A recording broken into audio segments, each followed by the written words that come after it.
One of the striking things about recent politics is how the middle class seem to have become thoroughly left-wing.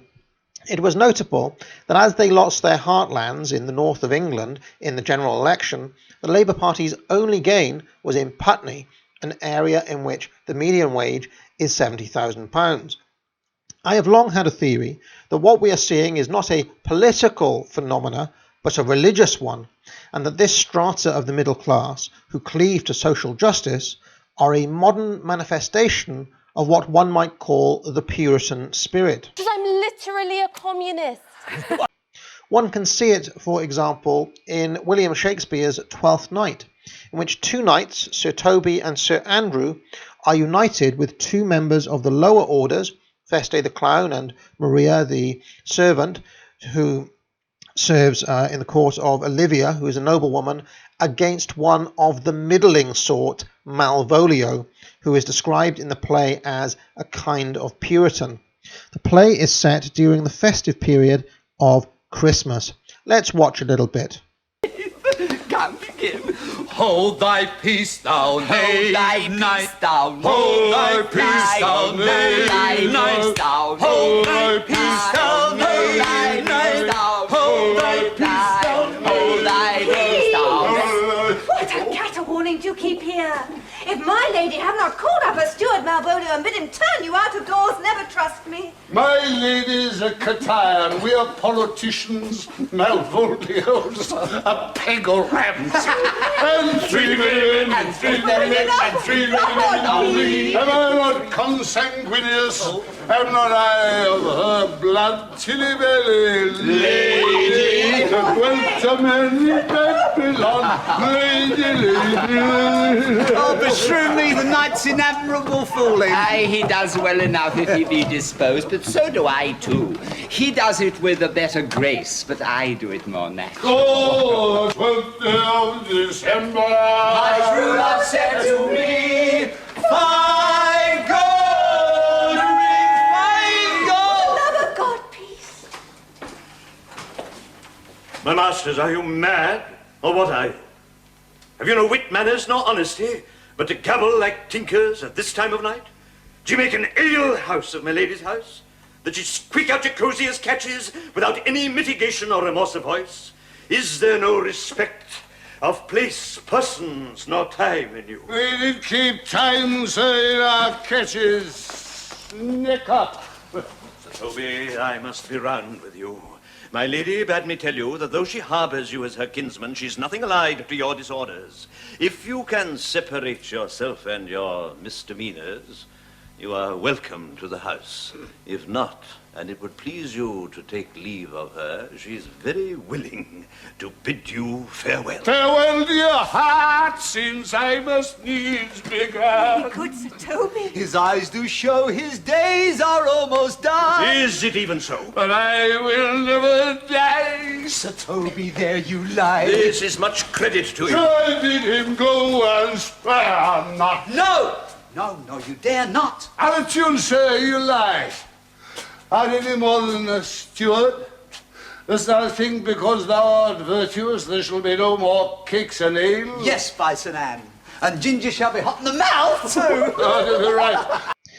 Now, this general attitude and spirit did not go away in the 1950s. Indeed, it fueled the English Civil War, and there was always a streak of it in the middle strata right through the Victorian period as well.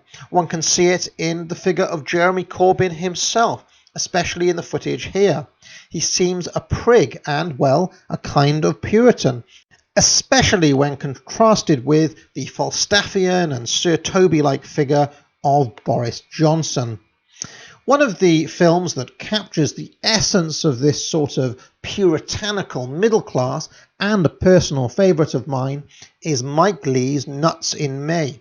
Let me play you a little clip in which Keith Pratt and his wife, Candice Marie, have invited the hapless PE student Ray over to their tent, ostensibly to take a photograph for them. But it ends up becoming more like a lecture. Take a look. Really enough? Oh, I saw you doing your exercises this morning. I follow the Royal Canadian Air Force system myself. Oh, yeah? You have a system? Well, I was just doing basic sort of rugby circuit training, really, you know. Yes, but is it a system? What do you mean, system? Well, is it tabulated? Do you time yourself? Well, you can do if you want to, you know, but I was just loosening up. Oh, I see. You see my maximum minimum thermometer over there? Oh, yeah? One of my instruments for logging the weather. Another one over here. This is a portable barometer. A bit like a travelling clock, really. Bit silly in the middle of the night if you wake up and want to know the time. Turn over and all you'll find out is whether it's fair or foul. Take sugar, eh? Yeah, 2, please. It's only brown sugar, is that all right? Sure, as long as it's sweet, you know. We don't keep the killer whites in our tent, do we, Candice Marie? No. Flour, white sugar. A lot of people don't realise the body doesn't need sugar as most people know it. It breaks down carbohydrates into polysaccharides, which are natural sugars more easily absorbed by the body. We can get our sugar from fruit and honey. Glucose, sucrose and frucrose. Did you know that, Ray? Yeah. Oh. Do you, eat meat, Ray? Oh, yeah, I love meat. It's great. Candice Marie and I don't take it, do we? No. Keith and I believe that it's inhumane to kill animals for food. Man is not a carnivore. He's naturally a frugivore. He eats fruit and nuts. It's interesting to note, Ray, that a carnivore's jaws move up and down like this, but a plant-eating animal and human beings' jaws also swing from side to side like that. Yes, and a carnivore has a very short intestine, suitable for carrying the putrefying meat through the system, whereas a human being has a very long intestine, not suitable for that function at all. No wonder so many people have cancer of the bowel. Well, I don't know, a lot of athletes and sportsmen eat meat. They seem to do all right by it. Oh, yes, but it's a well-known fact, Ray, that a world champion marathon runner was a vegetarian, and he reckoned that it improved his running. Yes, a lot of famous people in history have been vegetarians. Leonardo da Vinci, Malcolm Muggeridge. And God said, Behold, I have given unto thee every herb-bearing seed which is upon the face of the earth, and every tree in which is the fruit of every tree-yielding seed. To you it shall be for meat. Genesis chapter 1, verse 29. Do you mind if I smoke? Well, You do what you want to do, Ray. it's just that Keith and I believe that smoking damages your health. Well, never mind. You see, Ray, you can't see the damage that it's doing. But if I could take one of your lungs now and put it on the table in front of you and cut it in half, I think you'd be absolutely horrified. You have to remember that the air polluted by one person has to be breathed by everybody else. Pollution is one of the great disasters of our age. I see running the car doesn't bother you much. Oh, I only use it for getting from A to B. As Nuts in May progresses, we see more and more of the brittleness of Keith and Candice Marie's worldview. Things come to a head when a pair of working-class brummies, that's people from Birmingham, for you American viewers, illegally start a fire on the campsite. Watch what happens. You're being very silly, you know, because if you do light an open fire, then you're going to get thrown off the campsite. Now, don't be silly. No, will you mind your own bleeding business? It is my business. My business is to protect the life of the countryside and our heritage. Now, you don't seem to be aware of those things, so I'm advising you as to the extent of your responsibilities. You shouldn't be breaking those branches, and you shouldn't be making a fire. Gotcha, monk. Now, I don't want to get you into trouble, but if you go on with this, I shall have to go and tell Miss Beale. You can tell her you're bleeding well like. All right, if that's the way you want it.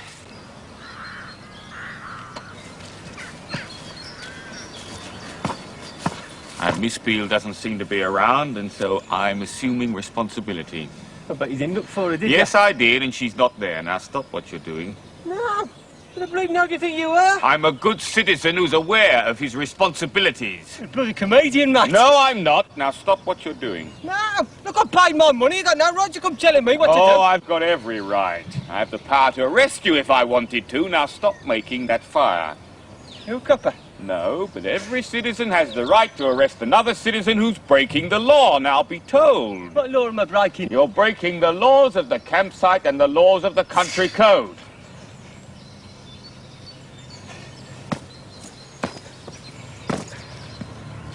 Now, I don't want to have to use force. You are? Put the stick down. No? Oh, come on. What are you going to do about it, tonight? Just put the stick down. Just leave it. You want to fight? I'm going to... Be told! You touch me, I'm going to bleeding kill you. Now, look, I don't want to fight you. I just want to tell you that you shouldn't... Look, keep away from me! I just want you to stop making the fire and stop breaking those branches. Come on, Finger, leave it alone. Come on, hit me. Come on. No, I'm not going to. Get away from me! I'll knock your head off! Get back! I'm warning you! You knock your head off! I'll knock your head off! You come on in if you want to fight! Come on in if you want to fight! I'll give you a bleeding fight! Come on! Come on! Let's fight! Come on! I'll knock your head off! Touch me, mate! Oh, Finger, just slip! Oh, put it down! Come on then! Come on! What about it, eh? I'll knock your head off! Come on then! Look, you get your geezer over here so I'll kick this bloody table over. Keith! Keith, she's got a knife and she's going to kick the table over! Put the stick down, you bastard! I'll fucking kill you! Keith! Come on then! Come on! Finger! Your head off! Get away from there! Get back! You get back! Finger! Finger, get over here! Hey, bloody bastard, did it? Oh, shut up. Hey, bastard!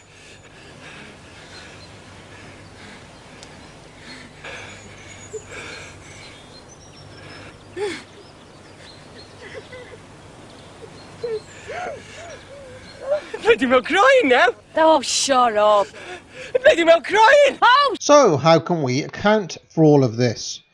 Why are the middle class so puritanical? I recently saw two excellent takes on this. The first is from the distinguished historian Dr. David Starkey. Well, you see, I think the way in many ways to understand the liberal establishment, it's why also, again, it's very interesting to look at the parallelism of British politics and American politics. Everybody's pointing out the similarities between the vote for Trump. I was at the inauguration, and the hilarious Women's March the day after, where all of these respectable ladies went round wearing knitted vaginas on their head. It was one of the funniest things I've ever seen in my life. The parallelism between British politics and American politics. I think it's rooted in the fact that both of our countries had a fundamentalist form of religion called Puritanism. And the modern liberal is the direct descendant of the old nonconformist or Puritan.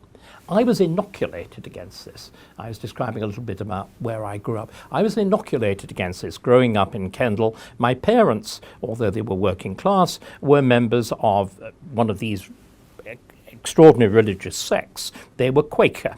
And Quakerism is a direct descendant of the Puritanism of the 17th century, and it's the meetings are still completely unstructured. The meetings for worship are completely unstructured, and you're supposed to get up and speak as the Spirit moves you.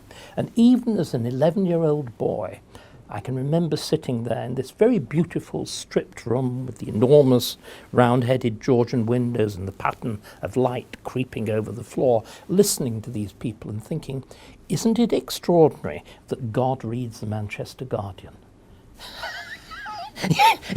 And that's what it is. And that self-righteous contempt for ordinary people, that sense that you don't argue with them, you simply tell them what is right, because you know better. This sense again that you know, the Corbynistas, the momentum, there's these eyes of staring fanatics. You look at somebody like Owen Jones or Ash, whatever she's called, they're fanatics. They would burn you in a second. They believe in heresy. They believe that, you know, if you actually disagree with what they say, it's not simply a matter of intellectual disagreement. You are fundamentally wicked.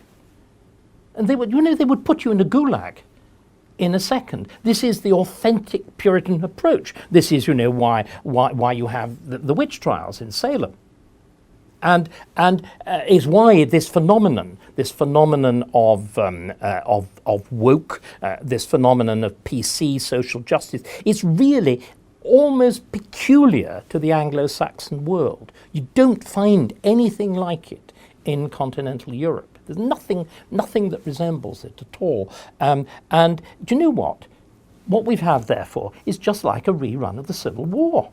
You have the Puritan victory, you have the regime of the major generals, you have abolishing Christmas, and then you know what? There comes along a restoration, and it's wonderful. What do we do to the Puritan leaders? We chop their ghoulies off, pull their guts out, chop them in four, and string up the remains, you know. And that, in a politer way, is what's just happened. Now let's hear a second take from Dr. Edward Dutton, also known as the Jolly Heretic. It defines class. What makes you middle class as opposed to working class or upper class? And this was very interesting. And you see it a great deal in the 19th century, and this is very much when the middle classness, people start to self-identify as middle class. They realise, I'm not upper class. The upper class don't need to work. The upper class are gentlemen, whatever. I have to work. In that sense, I'm a worker, but I'm not working class. I'm different from these working class people. How am I different? And how are they different is a number of things that define middle classness. One of them is education, and there is a tendency for the middle class to stress education, to say they have different values from the working class or the upper class, both of whom value money. The upper class will value money plus ancestry. The working class will value money plus kind of toughness and that sort of thing, sports, whatever. But the middle class, it's a value for education as a good in itself, and this becomes a value of the Victorian middle class. Another is morality. They'll say, oh well, you know, we're not like either the working class or the upper class because they're immoral. They're not religious. They're ungodly, and we're in that sense superior to them. And so, how can we stress our middle classness? How can we make it clear to everyone we're middle class? Well, the answer is these moral panics that you get against alcohol in the 19th century, that you get against pornography and sexual issues and whatever. And you could perhaps even trace that back to the 16th or 17th century and look at the Puritans, and what a lot of the Puritans were middle class people. A lot of them were merchants and craftsmen and people like this who were engaging with Protestantism really in a kind of moral panic. And it was the upper class that were Catholic. Protestantism came from the middle class. It was pushed by the middle class, and it can be argued as an attempt to gain moral status and say, okay, yeah, we're not upper class, fine, but we're not as high as you, but we're more moral than you. We're superior to you in that way. We're more moral than you. We're more religious than you. We're more intellectual than you. So this goes back all out as for the working class. Well, you know, again, we're more moral than you. You have illegitimate children and fornication and whatever. We're not demonstrating the influence of middle class values as farming, which was associated with the landowners' contracts, and these people from middle class backgrounds who are the industrialists and the lawyers and whatever and the bureaucrats take over society, and their Puritan values begin to take over society, and so you have these moral panics. And you could argue that the moral panics of today against climate rebellion and against racism and all of this stuff that you would associate in England with the New Labour particularly, can be regarded as the descendants of these earlier Victorian moral panics, which are in turn the descendants of these Puritan, Protestant moral panics. A lot of people have commented on the Puritanism of the Extinction Rebellion. It's a way of asserting social class status, of saying I am superior to the working class because the working class is Brexit, chav, scum, and I'm superior to the upper class because the upper class, although they are upper class, they are these old Etonian yuck, you know, the immoral people. They have no social conscience. They have no morality, and so that is the essence of the social class system in England. And this, it seems to me, hits the nail on the head. The middling sort have had to get ahead through some combination of their education and moral rectitude, and so have a permanent incentive to be seen to know more and to be more virtuous than thou. And that is why the middle class is so left-wing. Now, have a Merry Christmas and get out.